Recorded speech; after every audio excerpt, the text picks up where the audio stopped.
10โอเคจัดไปเห็นบ่ก่อนอื่นกันที่เราจะเทรดมีกำไรเราต้องผ่อนคลายก่อนจะเข้าตลาดได้นะผ่อนคลายคืออารมณ์ดีผ่อนคลายคือการที่ว่าบ่กดดันเวลาเราเข้าตลาดบ่กดดันวิเคราะห์แบบสบายๆโอกาสที่ว่าจะกำไรก็มีเบิ่งสไตล์การเทรดของข้อยก็คือให้วิเคราะห์แบบสบายๆซะเนาะ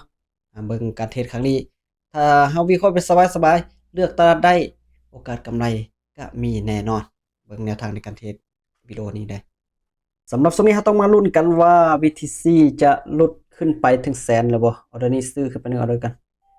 ซื้อขึ้นไป1ออเดอร์กัน10เหรียญเนาะ10เหรียญยังก็บริหารทุนแบบน้อยๆขึ้นไปเนาะบริหารทุนแบบน้อยๆขึ้นไปต้นทุนก็มีที่363ปั้นขึ้นจากกำไรจาก4-50เหรียญนี่ก็โอเคอยู่นะสังเกตเบิ่งตอนนี้เนาะ MACD เขียววันนี้ MACD เขียวแบบนี้ Reflector สีทางลมแบบนี้แสดงว่าแห่งซื้อเข้ามาอย่างสวย210นะวินไป1ออเดอร์เนาะวินไป1ออเดอร์งามๆเลยสำหรับการเทรดตามเทคนิคแบบง่ายๆเนาะ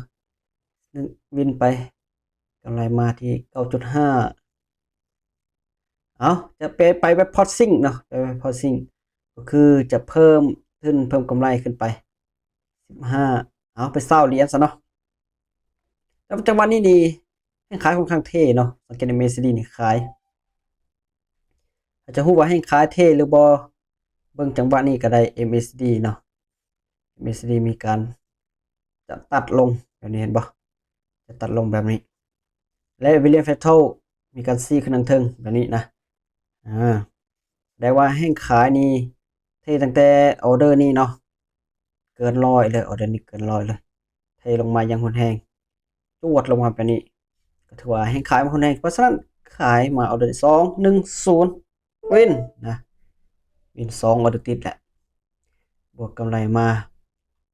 19.5เนาะ19.5ก็เป็น20ปลายเด้อได้20ปลายแล้ว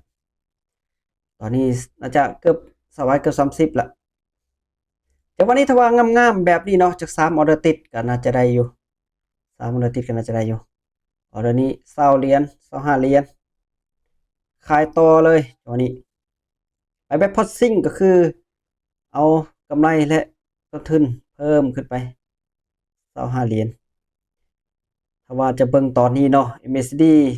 จังหวะที่2และ Williams Fatal 4งามๆถ้าว่าเป็นเทรนขาลงงามๆจังได๋ก็มีโอกาสนะขาลงงามๆการที่ว่าเราตามเทรนนี่ก็เป็นโอกาสที่สวยงามเลยออเดอร์ที่3เนาะจังหวะนี้ออเดอร์ที่3 2 1 0โอเคจัดไปเห็นบ่วิน3ออเดอร์ติดอย่างสวยงามเทรดแบบง่ายๆเนาะแบบง่ายๆก็คือไปคอยแบบง่ายๆใส่ MACD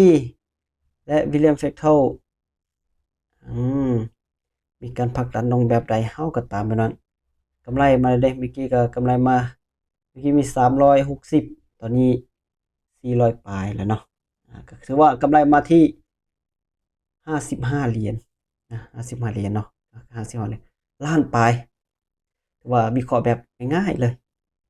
ทุกคนก็สามารถเอาไปนำใช้ได้เนาะลองพิจารณาเบิ่งในการเทรดรอถ้าตลาดให้มันนิ่งๆก่อนค่อยเทรดก็ดีเพราะว่าการเทรดมีความเสี่ยงไงต้องศึกษาให้ดีก่อนลงทุนเนาะ